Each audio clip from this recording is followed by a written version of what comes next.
Civilizations don't collapse overnight. They drift, they collide, and they crack. In the last episode, we saw how cultures fracture under stress. Group-oriented societies harden into brittleness.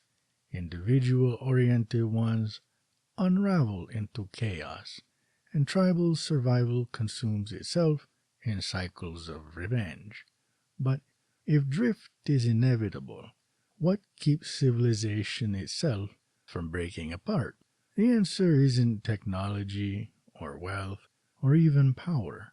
Civilizations endure because they anchor themselves in three simple but unforgiving norms.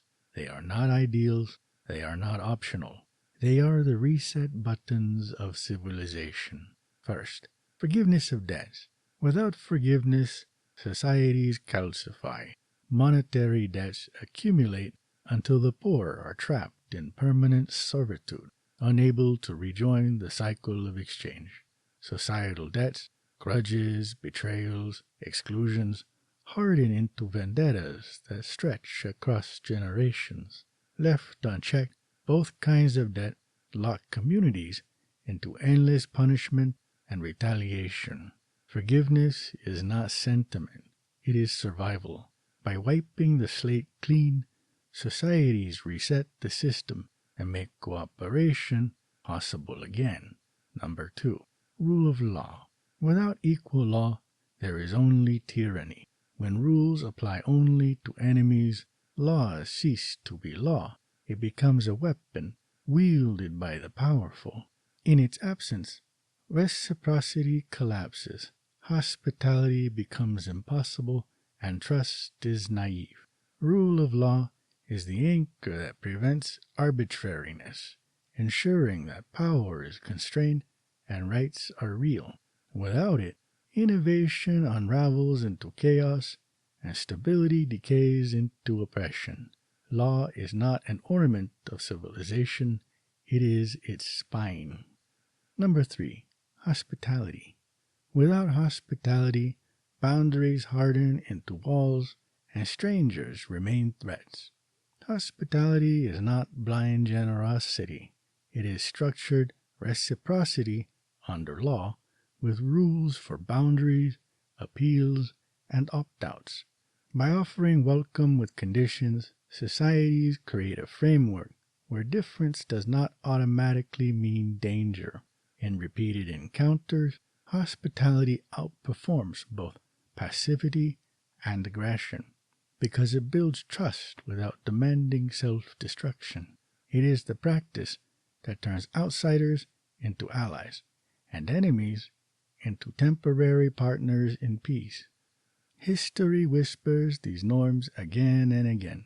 From the debt jubilees of Mesopotamia, where kings wiped slates clean to prevent society from hardening into permanent servitude, to Solon's Seisachtheia in Athens, canceling debts and freeing citizens to avert civil war, to the periodic debt relief episodes of the Roman Republic, where unrest forced concessions to the plebeians again and again. Forgiveness reset the system so cooperation could continue. From the legal reforms of Athenian democracy, where popular courts and lawsuits against unconstitutional proposals bound even leaders to the rules, to the Roman 12 tablets which codified laws so citizens could see and appeal to them, and forward to the Magna Carta of 1215, where English barons forced the king to submit to law.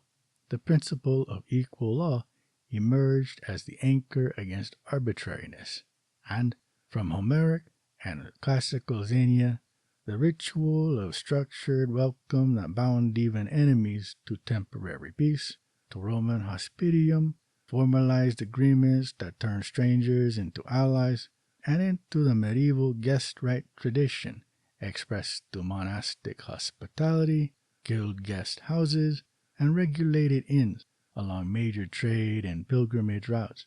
Hospitality was institutionalized as survival strategy, not sentiment. These are not accidents of history. They are immune responses of civilization. When debts are forgiven, when law is equal, when hospitality is structured, societies reset and endure. The payoff? These three norms, forgiveness, law, hospitality, are the anchors of continuity. They are not tools to optimize. They are the immune system's reset functions, the reflexes that purge debt, constrain power, and turn strangers into allies. When they fire, societies recover and endure. When they fail, drift hardens into fracture, collides into collapse, and civilization itself disappears.